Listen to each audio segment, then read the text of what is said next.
Et lille klip her fra noget smallmouth fiskeri, jeg lige er hjemvendt fra.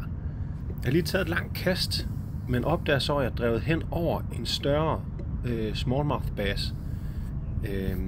Derfor ser jeg nu, at jeg skynder mig at trække ind og få præsenteret avnen lige foran fisken. Den ser avnen med det samme og kommer følgende, men tager den ikke lige med det samme. Så jeg skal virkelig lige arbejde med avnen for at få den til at hugge, hvilket den heldigvis så også gør nu her om lidt.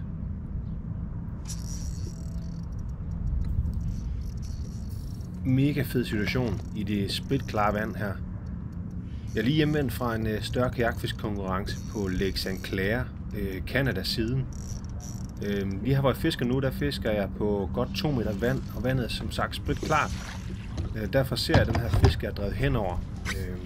Den driver egentlig en del på den her sø, fordi at St. Clair River, Detroit River, render igennem og laver en del strøm. Derfor sker det nogle gange, at man faktisk driver henover fisk. Jeg gjorde mig rigtig hurtigt den erfaring, at dropshot-fiskeri med networms på Lake St. Clair var yderst effektivt. Her fisker jeg med Vestins networm i 9 cm, men også Savage Gears Dragon Tail var yderst effektiv.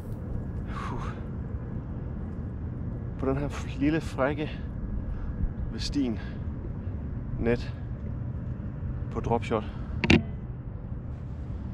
Det her er uden tvivl noget fiskeri, jeg skal tilbage og dyrke uden for konkurrenceregi. Det er 100% sikkert. Bye bye. Thank you so much.